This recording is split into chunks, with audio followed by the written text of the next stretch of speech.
salutations, what it is, what it ain't. This is Nardo Trey P. That is my project, is a process of progress. And I'm riding with the great, powerful, legendary Jesse Parks. And this is Don't Say Nothing, where we never take that advice and we always say something. This is episode 23, I believe.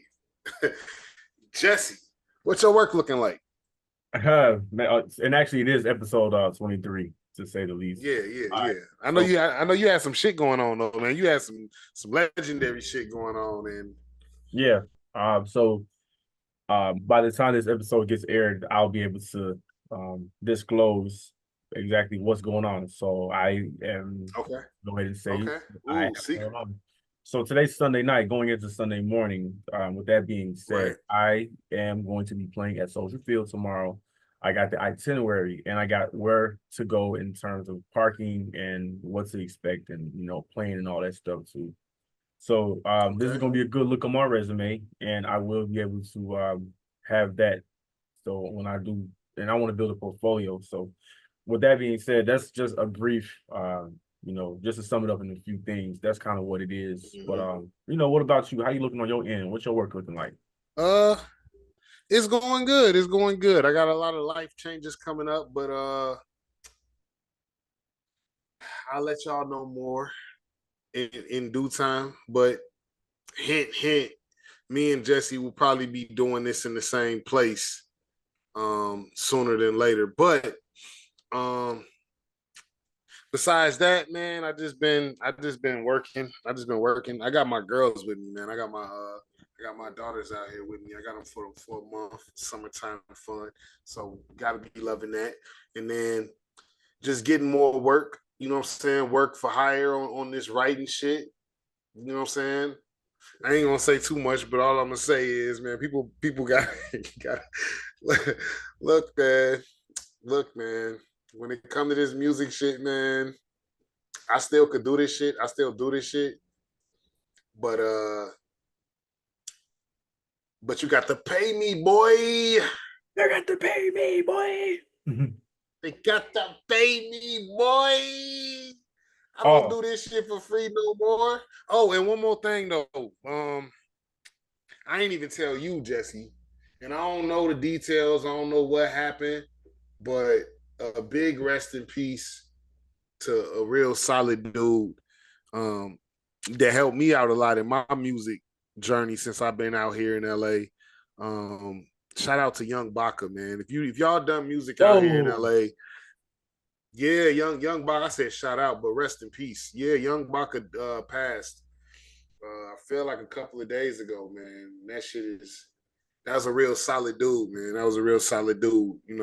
However people may have felt in whatever ways of doing business with him and any misunderstandings. Everything with me always been solid, but even outside of that, whether everything been solid or not solid, he always been a solid dude. I feel like everybody can agree to that. Wow. You know what I'm saying? So it's a big rest in peace to a dude that actually helped me gain a lot of LA fans, man. A lot of my LA following and just other artists and creatives, comedians, and people that I met in LA came through fucking with Young Baka. So salute, rest in peace. I ain't really hollered at too many people to know all the details. This is actually my first. How old? Baka, I feel like Baka was younger than me, so Baka might have been like. I ain't kicked it with Baka in like 2 years, but I feel like 2 years ago Baka was like just 30 or 31 or something like that. But Baka have an old soul, man, and Baka was a hustler, man, and Baka, he a soldier, man, and Baka, he been on his own since he was young, like his mother passed, so it's good, you back with your mom, bro, and so this is actually my first time talking about it. I just been thinking about it. So it's kind of fucking with me a little bit to think about it, man, because Baka was a real cool dude. Baka's a real cool dude. So rest in peace. I saw some stuff that was saying R.I.P., but I thought it was pertaining to somebody else. And then I saw more stuff with pictures of just him. And I'm like, damn, wait a minute. Like, not Baka, G. Not Baca. So rest in peace to young Baca out in LA. He really put on for talented creators, man. We did a lot of shows. Baca puts together about 4 or 5 things a week, man. So there's a void now in LA with Baca being gone, and you know what I'm saying. Hopefully his team and circle just continue that legacy because Baca's a soldier. And that's it. Yeah, and I want to extend prayers to his family and whoever Yeah, that might be affected uh by his passing, because that's yeah, not a good thing. But we definitely want to make sure that he is remembered for what he has done yeah. to the community of music, man. Oh, he contributed a lot, man. I know. I know. I told you about him a bunch of times because a lot of the shows that I was doing out here was his shows, and I generated a really good, like, more times than not. If people would see me and recognize me, they probably seen me at a Baca show. So you know what I'm saying? Even still now, just going around LA or, you know what I'm saying, people might be like, oh, you Nardo, I know who you are. They 9 times out of 10, they seen me at a Baca show. I probably did more Baca shows in LA than anybody else's show. So if I did 100 shows while I was in LA, you know what I'm saying, 90 of them was Baca shows. Okay. Like that. Yeah, like that. So salute, much respect. Rest in peace. Oh, man, yeah, So rest in peace. yeah, yeah. I know we wasn't expecting that, right? We wasn't expecting Uh, that, but I had that thought. And me and you was just talking earlier, and every time me and you have talked, when we get off the phone, I'm like, damn, I ain't even tell Jesse. Every time. So now I'm officially letting you know what I'm saying, one of my solid dudes out here in LA. Rest in peace. And shout out to Slum the Resident, Jazzo, Juggernaut, all of them. All of them. The whole team over there, man. It's a bunch of them, and that's definitely a group of people that I enjoy working with. So anyway, we're moving on. So we got a topic that we're gonna discuss because as we grow, as we grow in our life as men, but as people, period. Because we can say as men, but I feel like we could stereotypically say, "Oh, women don't take accountability. Don't say nothing." mm, But we can stereotypically say that. But the fact of the matter is, every mature, responsible adult has to take responsibility. It has to take accountability, or you will not be able to better yourself, male or female. You're not going to better yourself unless you take accountability. And you're not going to fully better yourself unless you take 100% accountability. Right?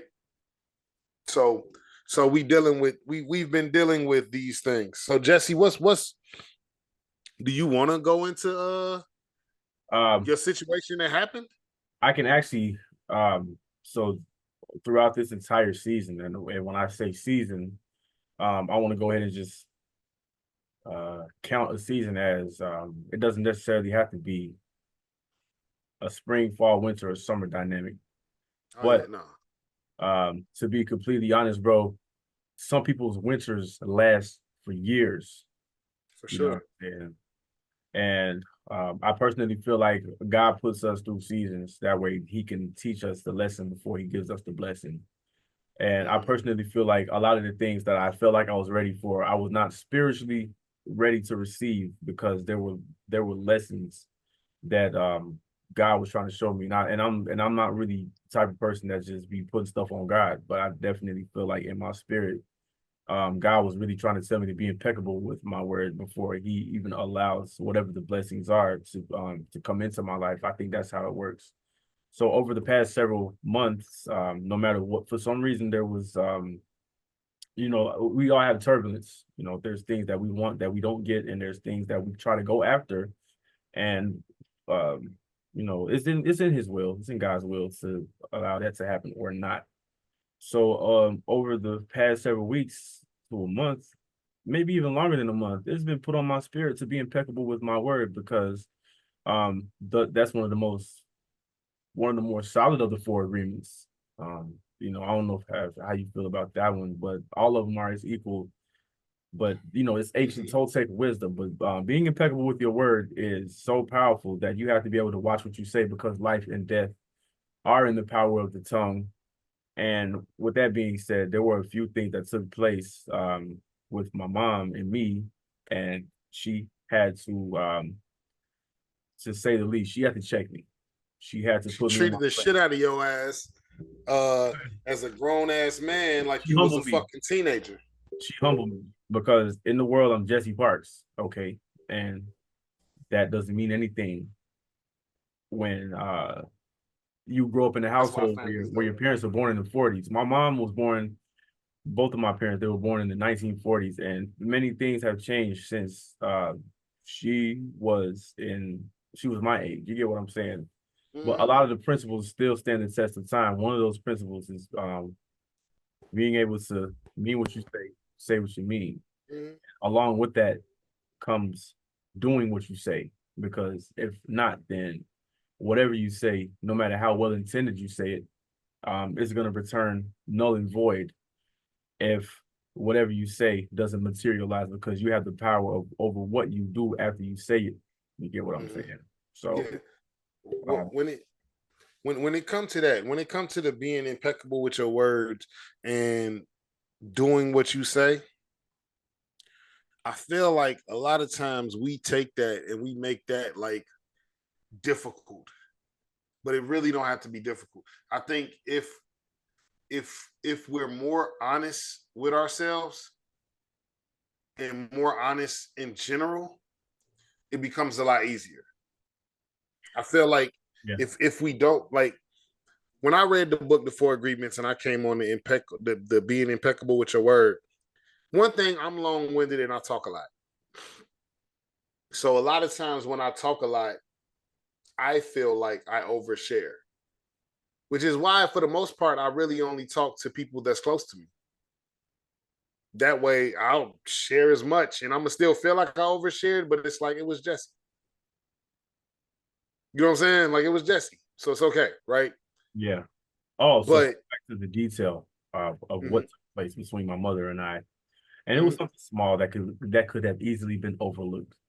But her mm-hmm. being my mom, she gives a fuck enough about me to call me out. Yeah, that's the other thing I was gonna say, and I'm gonna let you tell your story. But that's the other thing I was gonna say. I don't even think that had nothing to do with the age and No, what when they were born. she's I think that just naturally, any good parents are always gonna be your biggest critic because your parents probably more than anybody care about who you are as a person.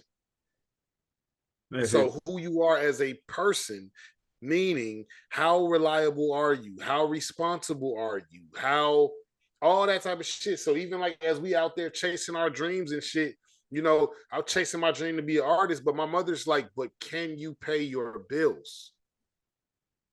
Can you hold down your responsibilities?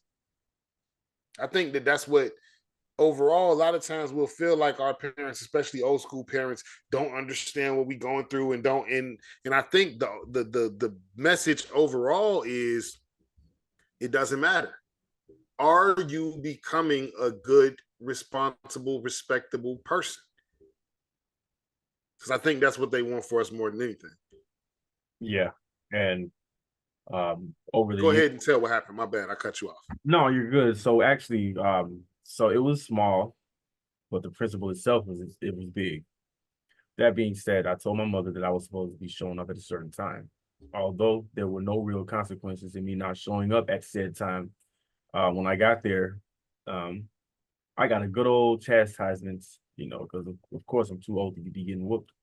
But just because you're too old to get whooped, um, your parents, well, my parents, they have a way of stealing on you without hitting you. They can ask Mm-hmm. powerful questions, and those questions they do pack punches. I remember one time I did something out of line, and my dad he looked at me and asked me, "Is that how you run your business?" And it felt Mm-hmm. like he stole on me. But at the Yeah. same time, the question allowed me to reflect on the fact that I am not running my business the way that a business should be ran. And from him looking on the outside in, it looked like you playing house right now. So those are the type of Mm-hmm. things that kind of those are like the splash of cold water in my face, if you will, to just get me back on point. And ever since then, I have not been able to shake this dream that I had, because my mother, she talks to me about her passing away so much, in terms of, what if I'm not here? What if I'm not here? What if I'm not here? Because I won't be here one day. I'm not going to be here forever. Mine does the same. She places so much emphasis on that But it's real though. not even a week ago, I had a dream my mother passed away. One of the most terrifying dreams I've ever had. And I'm getting emotional thinking about it, but at the same time, it really made me just, whenever I go to my mom's house on Sunday or any day of the week, I just make sure I clean up. I make sure that I bring something. I make sure that because there's people right now that have, I know more people that have lost their parents. That's what I was gonna say. Past 2 to 3 years than all of my In the entire past 3 to 5 years, the people that I know that have lost their mothers, that have lost their parents, like I guess we in that age group now. But it's fucking crazy, right? yes. And it's so, but being impeccable with my word, man, they actually, like, that was something that she taught me without even telling me, to be impeccable with my word. There was so many different principles that surrounded being impeccable with my word, and it drove me nuts. But finally, when I had the it's dream, something that you said that I think is probably the biggest downfall for majority of us as people. And I don't even just mean black people like I typically mean. I'm talking about just us as people, probably us as American people. There's something that you said that I was actually talking to my daughter about this because it irks the fuck out of me with my new way of thinking. What you said was there was no serious or immediate consequences with you not showing up. Okay, so check it out. I feel like one of the biggest problems, one of the biggest mistakes we make when raising children and just as a society is this practice of doing the right thing so a bad thing don't happen. So, and I've seen it so many, you deal with kids. I've seen it so many times where you'll be like, yo, you were supposed to keep everything in line. And somebody will say, yeah, but nobody got hurt. Do you understand how dangerous of a habit it is for us to think that we're only supposed to do the right thing to prevent something going wrong? Do you understand how much discipline? Do you understand how much discipline, how much growth, how much the fact that I'm only gonna work out because I don't want to be in pain later? Do you understand how much benefits I'm gonna have? How much strong? How much more stuff I can pick up and move? So now I don't have to take extra trips. How many benefits come from us doing the right thing? Why is it always? That's one of the excuses that irks me the most. Why I don't like teenagers. I love teenagers, but I don't like teenagers because a motherfucker will argue with you all day about not doing what they're supposed to do because nothing wrong happened.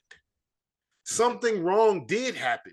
You were not impeccable with your behavior. You were not impeccable with your practice. You were not consistent. And that was gonna be the next point. If you supposed to brush your teeth every day, but you skipped a day, yeah, your teeth didn't fall out, but you were not consistent. It's every day. There was something that my parents used to do that, because I had strict, ridiculous parents, man. But a lot of the shit that they did gave me superpowers. I got superpowers. One of the things that they would do, so my parents ain't as old as yours, but they old school, right? So my parents born in the 60s, yours born in the 40s. But they was old school. So if your job was to clean up the kitchen, then your job was to clean up the entire kitchen. So you had to do the dishes, you had to clean the counters, you had to clean off the stove, you had to sweep the floor, and you had to take out the garbage. If any one of those things wasn't done, you got dishes again tomorrow. If anyone, so you can clean up the entire kitchen, you forgot to sweep the floor. You took out the garbage and everything. You forgot to sweep the floor. You got dishes again. Or you might could get your ass whooped. You cleaned up the entire kitchen. You forgot to wipe down the stove. You wiped down the counters, you swept the floor, you took the garbage out, you did all the dishes. And if you know anything about doing a lot of dishes, well, I grew up in a house with a bunch of kids. Doing a lot of dishes is a lot of dishes. So when you finish those dishes, you feel very accomplished, like you're done. And it's very tempting to be like, all right, cool, I'm done. Woo. Yeah. Nigga, walk away from there only doing the dishes if you want to. They gonna tell you that kitchen ain't clean. Walk away from there doing everything, wipe everything down, sweep the floors, but forget to take out the garbage. That kitchen ain't clean. This type of pettiness I was raised by. That's why I'm out here in the world now. And don't get it twisted. I don't do everything I'm supposed to do all the time. But you know what I don't do? I never expect to get the results when I don't do everything. When I don't check everything off the box, I'm not the person that's like, all I did was this. I did everything. And that part didn't hurt. I don't even think like that because I was conditioned to feel like you didn't do everything, so the job ain't done. Now, that has not always been beneficial because maybe if I appealed for some mercy in certain situations, I could have got some things. I told my parents, I was like, man, the whiners are winning out here in this world, man. I'm sitting here thinking I just got to do everything. But at the same time, what integrity do you have? So now I've gotten to a place to where I'm checking off every boxes because your integrity as a person, it means a lot. I be killing it at my job. They feel like I'm such a good worker. Guess what? I don't give a fuck about them thinking I'm a good worker. I don't even give a fuck about this job. I ain't even gonna bullshit with you. I don't give a fuck about this job at all. When they be telling me about shit and telling me this is important and this matters, I don't be giving a fuck. The only reason why I'm such a good worker is because I got personal standards of my own. Yeah. I have personal standards of my own I that feel when like a task is in front of me, I have to execute. if your personal standards exceed the expectations of the world, you're in a good place because society itself is not, what it should. Well, society is society. Yeah, no, I agree. It's like what I said. The whiners are winning. But if you are not a whiner and you are a hard worker and you have your standards set for yourself and you have your goals, you can accomplish things. What we got to do as a society is we got to stop looking around so much. This internet fucking us up. This internet is fucking us up. We got to stop looking around so much. We got to stop thinking that everybody else is winning. Me and you both are seeing the results from eating better and working out better. But this some shit what, bro? What was it? Was it 2021 or 2022? 2022 probably when I started eating better and working out, right? Mm-hmm. The results I have now are crazy. Anybody that sees me that know me my whole life is like, dude, how much you look like a different person. Huh? How much you start off with on your fitness journey? I started out in 2022, I was 275. All right. When you I was 275. I now dance between 215 and 225. And when you made your decision to start, we was gonna weigh in every week, and then by the time we weighed in, okay, so we first started that week. I still got the screenshots, and you was 275, and I was. But now think about this. 235 actually. I was 235 too. But now think about this though. That was 2022. It's 2024. So we're talking about 2 whole years of consistency. Sometimes I'm slipping. Got to get back on it. Got to be consistent. I know that progress comes from, it's been a week consistent. It's been 2 weeks consistent. I know that when I fall off after 2 weeks, that stops my progress. But I also know, jump back on, get back on. But what I can't do, I can't look at other people. I can't look at this guy over here and be like, oh, well, he got this, he got that. I can't even say it's been 2 whole years. My stomach still ain't flat yet. I can't do none of that shit. All the fuck I can do is keep on working at it every single day. Keep on being consistent. We have to, and it's crazy that we going from impeccable with your words to this, but we have to. I think that a big part of the breakdown of our society is that people only do the right thing and what they're supposed to do for the reward. the reward at the end of it instead of understanding that the reward. You know what? You know what? You know what? I already have a reward. You know what my reward is? I have the ability to do 100 push-ups every day. Yeah. I was so proud of I myself. already have I a did reward. 40 push-ups in one set. I did that shit today while I was at work in front of one of my coworkers. Like that, yeah. So I feel you deep down inside, bro. And then when I stood up, I wasn't even out of breath. I told him, "Do you know that if you could do 40 push-ups in less than 1 minute, you could decrease your chances of cardiovascular disease by 90%?" Yep. He was like, Yep. "Damn, you need to be a personal trainer." I was like, "Well, not right now. Shit, I got to train myself first." And that's the thing. See that's the other problem. I'm not Now gonna go. we moving on. I'm not gonna go 0 to 60. Like, nah, nigga, this is me educating myself. We supposed to right do this shit any fucking way. I'm just now learning how to eat properly in recent years as but you know what it is though? 36, You know 36. what it is? It's this social media world. Give a nigga a rope. Nobody wants to be a right. Nobody wants to be a student first. That's facts. Give a nigga a rope, he think he a cowboy. Nobody, but think about it. Nobody wants to be a student first. So now I'm reading books. You reading books. Oh shit. You good? Yeah, I'm The good. internet was looking a little choppy. We good? Yeah, we good. I seen that, but right. it looked like okay. So look. So I'm reading books. You reading books, right? Yeah. A motherfucker find out you reading books and be like, "Oh shit, you should be a teacher." No, right, nigga, I just started reading. Nigga, just because I'm reading every day don't mean I'm supposed to be a fucking teacher. Right. But that's the world we live in, though. That is the world we live in. A big portion of the people that we see on social media, I don't even feel like you're supposed to be trying to instruct motherfuckers and teaching people nothing, nigga, until you are master.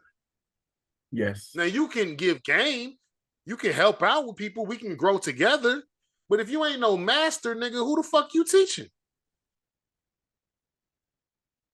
Go get your 10,000 hours, nigga, then be a teacher. 10,000. Go get your 10,000 hours. You know how many students we do that way too much, man. We do that. That's why I don't like motherfuckers trying to sell me into doing shit. All these get rich quick schemes, G. You're not finna tell me that it's some shit that I ain't never done before, but you finna show me in this little video or whatever, this little program that you got, and then I'm finna be making $5,000 a week just like you. That don't even add up, nigga.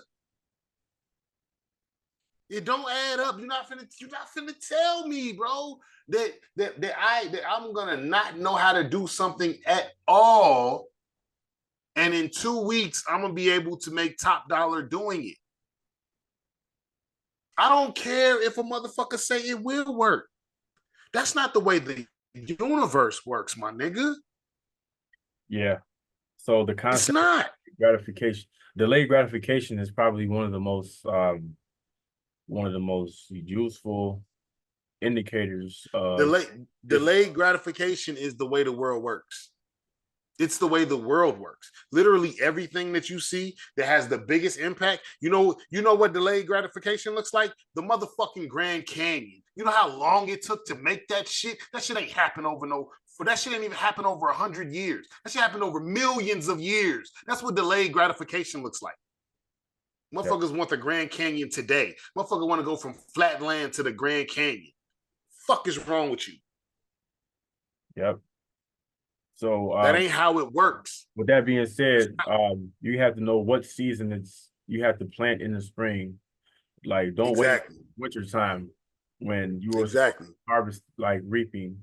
Well, no, not reaping. But it's time to sow. It's time to sow. Yep. It's the time to sow, and it's the time to reap. And don't stop sowing because you looking over there at what somebody reaped.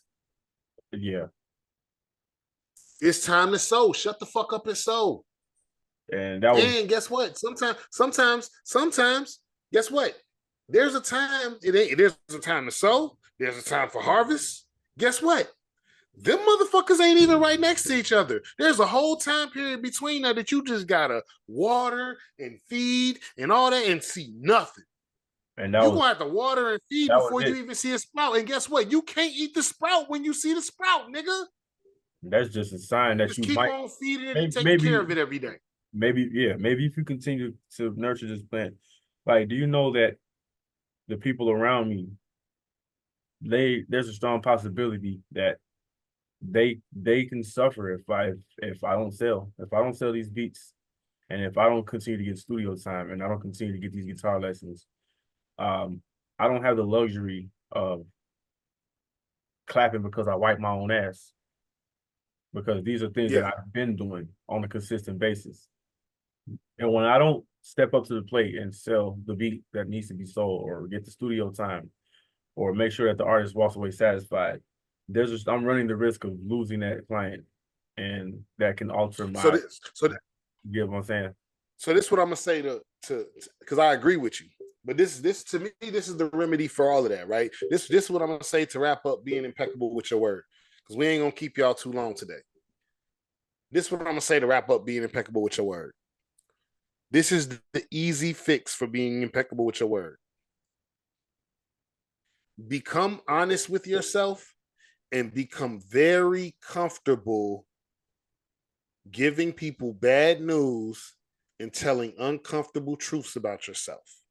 I've been doing that. You know how do you know how do you know how you get a woman? You know how niggas be getting used and abused and played by these chicks?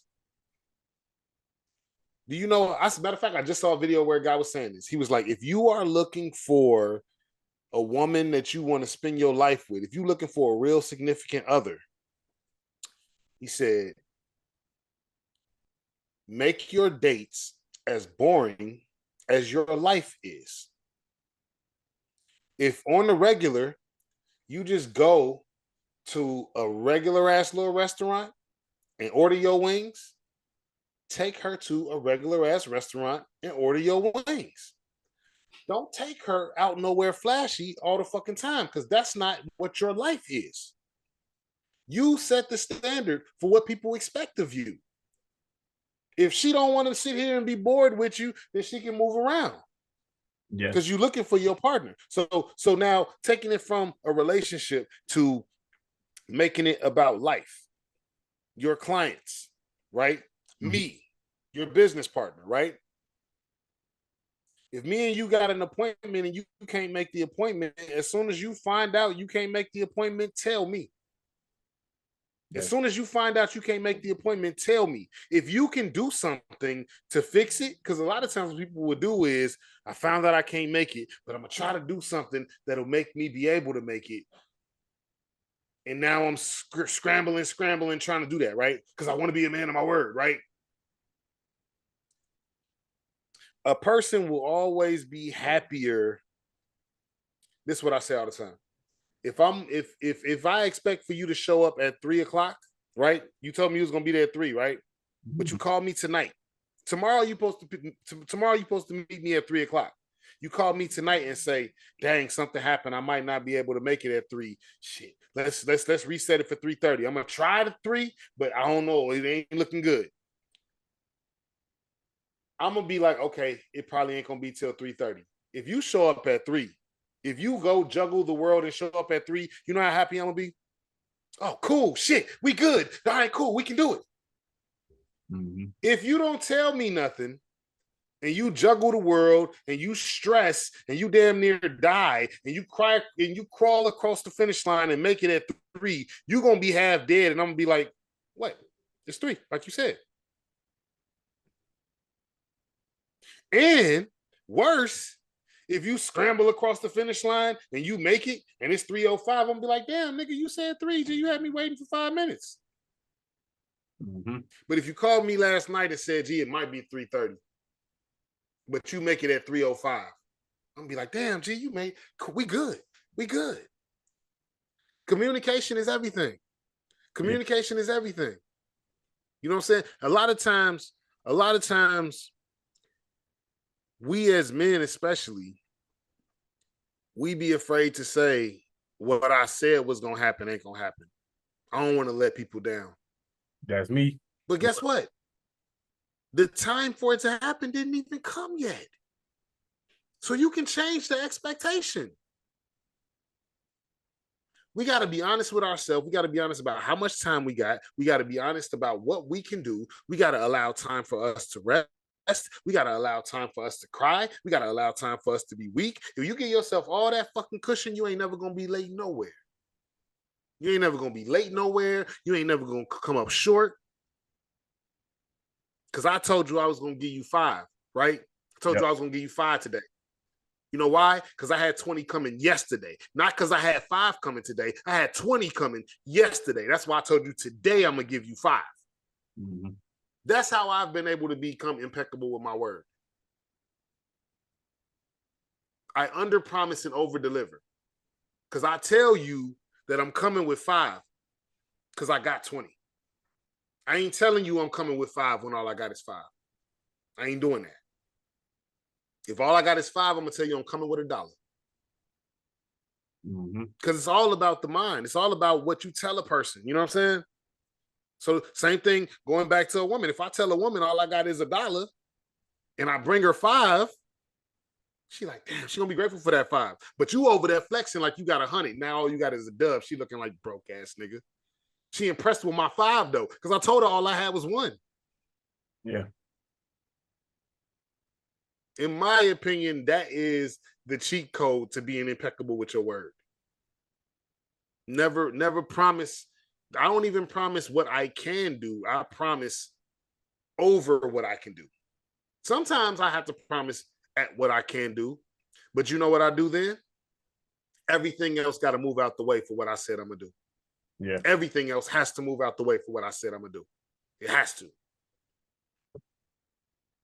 Yeah. And that's it. Yeah. You know what I'm saying? Yeah. So be impeccable with your word, people. And that or don't say nothing. Or that's the other thing. And it made me not say shit after that. I couldn't say nothing. I swear to God, that's what I was gonna say. When I first got into that be impeccable with your word, I was like, I'm gonna stop saying I'm gonna do so much stuff. I'm gonna stop saying it. And I'm a very generous person. So when people I care about need stuff, I tend to want to be like, oh, I got you. But now I still do it, but I be thinking first. That's why when I tell somebody I got them, I already thought about it. I already told myself not to say it. I already convinced myself that I can do it. I don't let the impulse make me do it. But let's move on. Because we got something else to talk about. I got to go off about some shit. It's late, y'all. It's late. But we doing this. We making sure we getting it in for y'all. We here. You know what I'm saying? I got a question. When it comes to a group, any type of group, Jesse, does every member matter?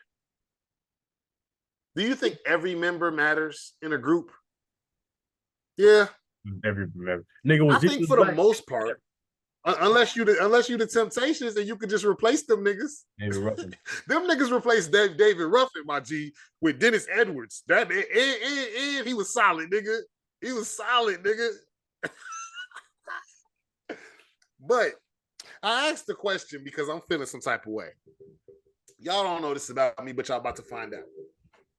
I am and have always been a Cash Money Millionaire Hot Boy fan. A real fan, damn near a fanatic. I got a friend named Trent, a cousin friend. I'm going to introduce him to y'all one day.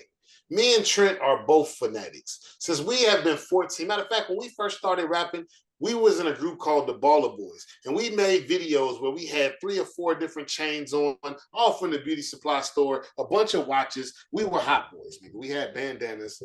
We was hot boys. We called ourselves the Baller Boys.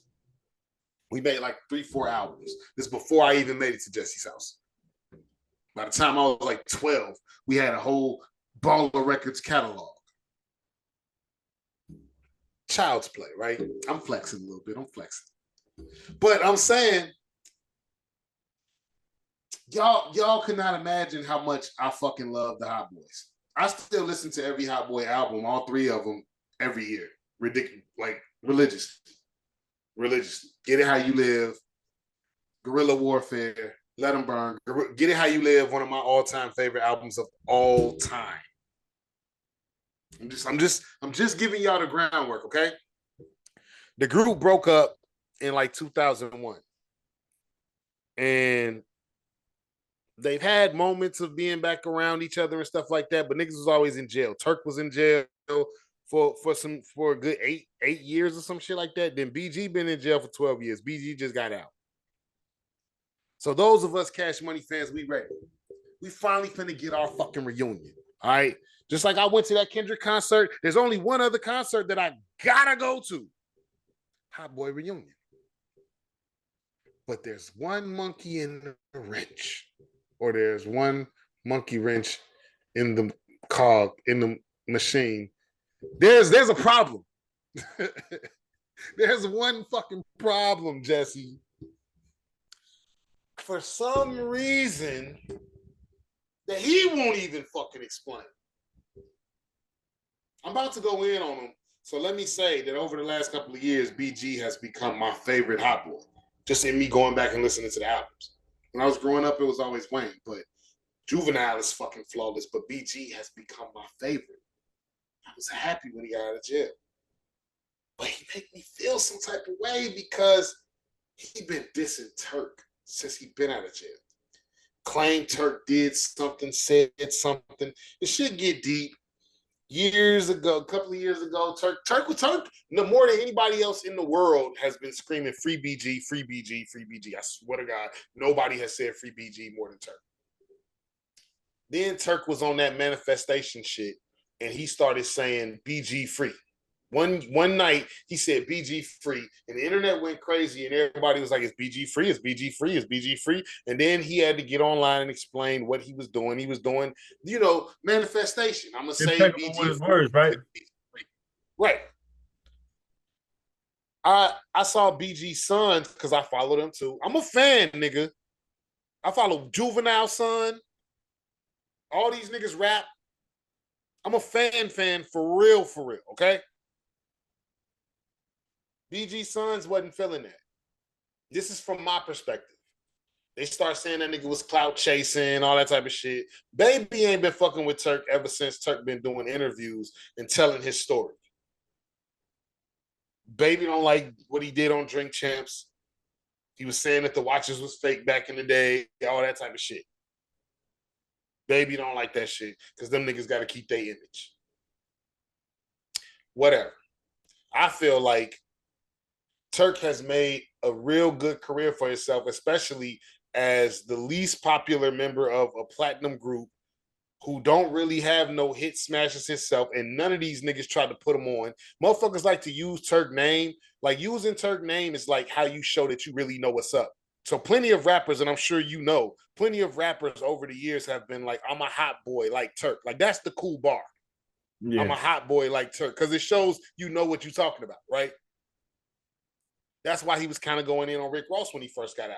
When Rick Ross was dissing Birdman, he was saying, you ain't even helped Turk. All these people like saying Turk's name, but none of these people try to do a feature with Turk, try to put no money in Turk's pocket when Turk got out of jail, and he ain't have nothing. Turk has built up a career for himself. He have his own label now, and he's also an internet personality. And with that, he's able to take care of his wife and his kids. I know because I follow Turk. Turk ain't no broke ass nigga. He not. He not no broke ass, bum ass nigga. Like these niggas trying to play him out to be. Okay. Now, I'm guessing that from there, BG family ain't really fucking with Turk. They try to say he was clout chasing. And then since BG got out, he just was distant. Mind you, he has not spoken to Turk yet. Not a single word to Turk. Turk messaged him. He never replied. When people would ask him in his live when he first got out, what's up with you and Turk? I ain't dealing with that right now. But then more recently, it's been like, I ain't fucking with Turk, because he clicked up with Baby, and Baby been not fucking with Turk for some time. Baby been in them interviews trying to rewrite history inaccurately. It's inaccurate for you to say, man, the good old days, all the hard work we did, me, Wayne, Juvie, Fresh, BG, we worked hard. Nigga, what? You missing a name. And we were there, bro. So who the fuck you trying to lie to? Yeah. I feel some type of way. I don't like this shit. As a fan, I don't like this shit. I do not like this shit.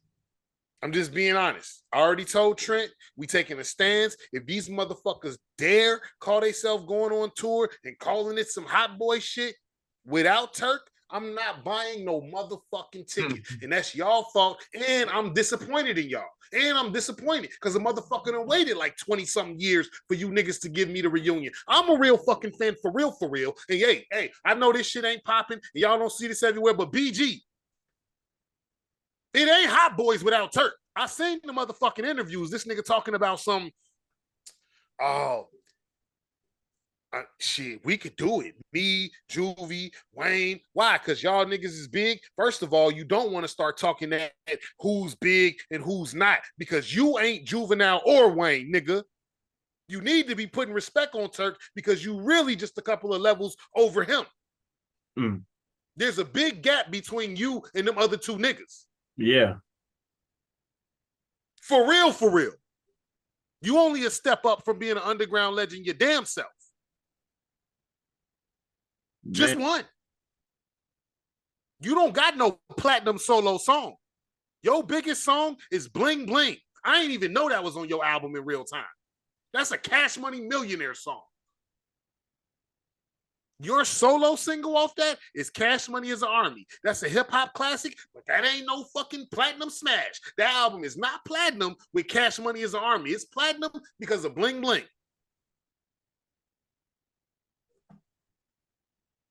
I'm saying this shit as a fan. I literally just said BG became my favorite hot boy. But nigga, you gonna start talking that shit?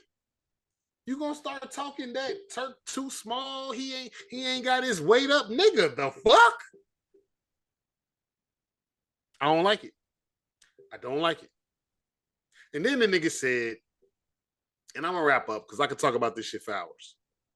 Then the nigga said, he tried to be funny. He's like, he kind of like LaToya Luckett or Michelle or something. Like. He's like you can't. He's like, you don't need them to have a Destiny's Child reunion. You should have stopped at LaToya Luckett because she was out of the group early. I know you probably won't see this, Christopher Dorsey, and I got so much respect. I swear to God, y'all is man. You really. I can't really explain how much of a hot boy fan I am. Like I talk about my favorite rappers. I can rank. Rappers, but I'm gonna keep it 100 with you. For me personally, that is it for me. Even when I'm not listening to rap, I'm still gonna play Get It How You Live. Like for real, for real. Even when I don't, like it's like Tupac and Hot Boys. I'm like that. But that's just me. I understand everybody else don't feel that way. I get it. This ain't for y'all. I ain't talking to y'all. Everybody that know what I'm talking about, know what the fuck I'm talking about. Let's just be clear. If Beyonce and Kelly got on stage and called it a Destiny's Child reunion, nobody's jocking that shit. It ain't no fucking Destiny's Child reunion. That's Beyonce and Kelly. You better get Michelle on stage. I'm gonna fuck how small you think she is. You better put Michelle on stage. And guess what, BG? Turk better be on that motherfucking stage. Salute to Wayne and salute to Juvie. Wayne already said again, nigga, it's a big gap between you and them other niggas. Yeah. Now, Wayne was the youngest. Y'all left and broke up. That hurt that nigga's feelings when y'all left Cash Money a long time ago. Then that nigga fell out with Baby. So ain't nobody got no lock on him like that to make him do nothing. So what I'm saying is, Wayne is basically Michael Jackson. And Michael Jackson ain't finna go dance with the Jackson 5 if they won't get along and all show up. Nigga, I can just go do Thriller. Yeah. So Marlon ass better be there or I'm not coming. Y'all don't get to say Marlon too small. All you niggas is too small to me. So go get Marlon or I'm not fucking coming. And that's the stance that Wayne is taking. Salute. Thank you, Wayne. Juvenile, right after they did that Essence Fest where they didn't have Turk on stage, Juvenile did another fest in New Orleans, and it was just him and Turk performing. Mind you, y'all niggas can't do I Need a Hot Girl without Turk. Because everybody that like I Need a Hot Girl wants to hear I Like Them Hot. The ones that don't tell me to stop, eat dick, swallow the cum, and it's no how to pop. I need a project chick, a hood rat chick. When they give a fuck that she took. I don't care who's small and who's not small. You can't do baller blocking without a nigga saying, why you blocking us? Baller blocks don't play on Turk top, bro. Turk belongs there because Turk is Turk. Yep. It's only 6 of y'all. There's only 4 of y'all. Just the 4 of y'all made history together. If he's 1/4, then he's 1/4. That's it. That's all. I could yell about this shit for the longest, bro. I really could. Me and Trent been talking about this shit for days. We've been talking in circles. And every time BG come out, it's ugly, bro. I don't like it. I feel like I'm in an alternate universe. I told him, I said, this shit is like, it's like when you watching a movie and you get to the final quarter of the movie and 2 people that was cool the whole time, now they just beefing. And it's like, why? Even throughout all the history of the Hot Boys not being cool, BG and Turk have always been cool.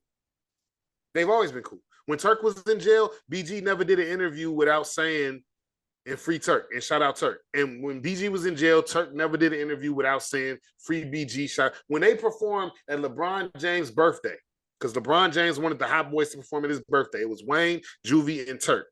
And LeBron James got up there and was like, and he was like, salute. He was like, salute to Lil Wayne, Juvenile, and Turk. And Turk stopped LeBron. He said, hold on, Bron. Hold on, Bron. Before we move on, free BG. Not a nigga out, and he acting like the nigga's a peon. I don't like it.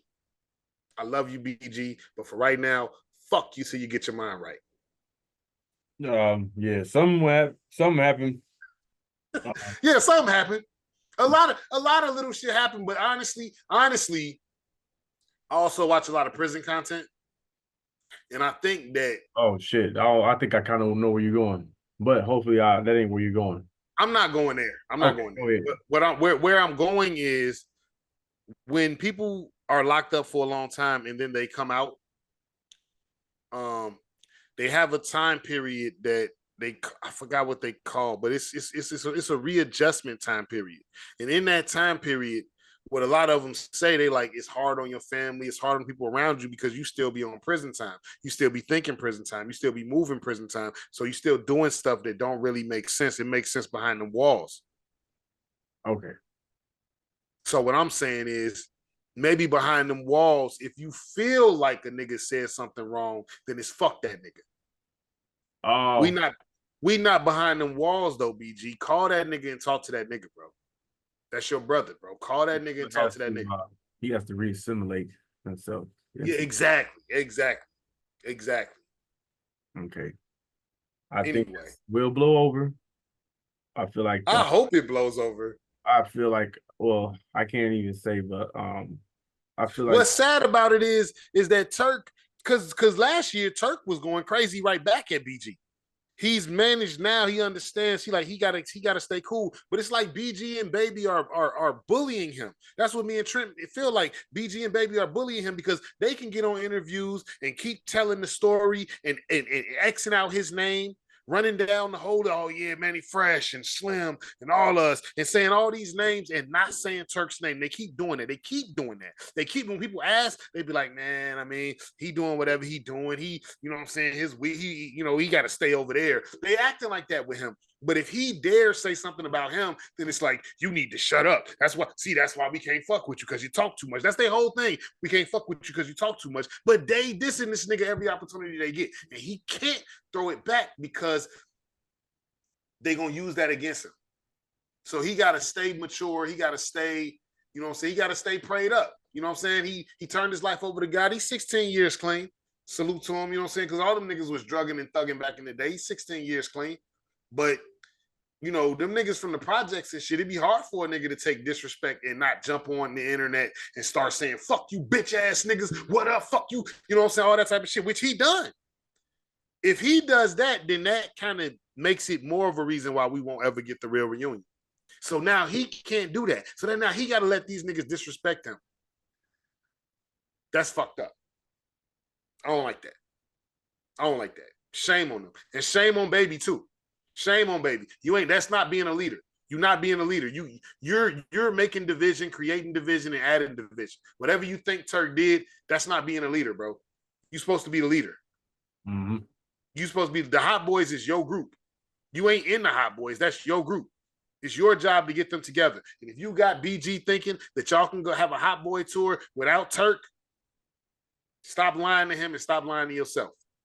Anyway, that's it. We lasted for a long time. That's it. That's all I got to say about that. That's all we got to say in general. Jesse, you got anything else you want? Huh? Wasn't BG and Lil Wayne, they had their group, right?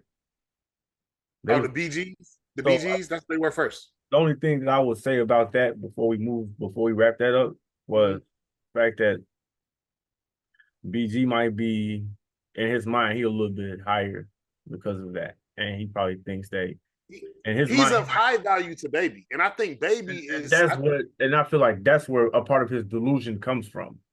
For sure. Baby, because he got out of jail, Baby then dropped some money on him. Baby gave him a new cash money chain and shit like that. And because they had kind of made amends right before he went back to jail. And, you know, Wayne and Baby they fallen out. So they not as close as they used to be. So now I feel like Baby is linking back up with his original son. Because they got BG is the reason why they got the Universal deal. BG is the original star of Cash Money. We only got Juvenile first because BG went to jail. Chopper City in the Ghetto was supposed to drop before 400 Degrees. But BG went to jail. BG is the original star of Cash Money. And I was going to ask that question too. Wasn't he? Yeah. Wasn't he? Yeah. He was the original. In his mind, he's 20 years ago, 25 years ago. But yes. Him and Baby living off of what they did back then, but it's like, to me, they need to grow up. They need to understand. I've heard Turk say multiple times we didn't understand the impact that we was having. Like he said, he didn't know till he was in jail, meeting other people that's kind of like me, that was like, man, when we was kids, we was growing up, we used to pretend that we was y'all. And then he was like, a nigga in jail told him, man, I used to be you when we was playing. I used to be Turk. Like, we used to pretend we was y'all. And because that Hot Boy shit was some epic shit. They was platinum. They was fucking megastars. In that little pit window that they had, that 98 to fucking 2001, that Hot Boy shit was fucking fire. I'll say 98 to 2000. Them motherfuckers was lit. And they set the standard for all these little niggas after. So many little nigga rappers that came after, so many groups took that format. So many. So I think, you know, as a fan, I don't think it's just because I'm a fan. I also feel like that is probably the greatest, most consistent hip hop label in hip hop history, because the motherfuckers been going since I would say they start really having hits in like 97, and they have not stopped. Even in Cash Money's dry period, Big Timers was having hits. That's when they was working with R. Kelly. That's when they had Tina Marie come make a #1 album. They've never stopped. Then Wayne became the hottest rapper in the world. Then they had Drake and Nicki. They have not stopped. I don't know no other hip-hop record label to do it like that. Even Def Jam had hella dry spots. Redman fucking resurrected their ass in the 90s. They had hella dry spots. Def Jam ain't been for shit in the last decade. They fumbled the ball on Big Crit. So, as far as record label, I feel like Cash Money needs to, the reason why they need to have a reunion, what they stand to do by having that real reunion to remind the world of the Big Timers and the Hot Boys together, that's going to remind the world of who they really are, and it's going to bring them more into the conversation of getting the respect and the props that they deserve. But I say this, they'll never get the props they fucking deserve until they unify. Agreed. Y'all niggas from the South, so motherfuckers ain't finna give a fuck about you unless they have to. So if y'all niggas don't unify and remind the world of what they fell in love with originally, because once the world remembers what they fell in love with originally, and then they realize, damn, man, they've been going since then you got to put respect on their name. Facts. And they better do it fast because that's it. That's all. That's it. That's all. 25 years ago, it's a long time. Yeah. Yeah. Yeah, it's been a while, man. It's been a while. I still listen to that shit. I listen to that shit regularly, bro. I can't wait to go to the concert. I'm gonna lose my voice, nigga. At the Essence Fest, BG was performing Help. Help off Gorilla. Got these bitch niggas hollering help. Them hot boys coming, please, somebody help. They on fire, they gonna burn me, somebody help. Man, stop. Anyway. I think we're gonna wrap it up. Yeah, we can conclude. Yeah. So this has been Don't Say Nothing, and we said it. Shout out to all the real women and real men. May you receive the best that life has to offer. Remember to love you and yours. Peace. And blessings. Don't say nothing. Don't say nothing. Don't say nothing.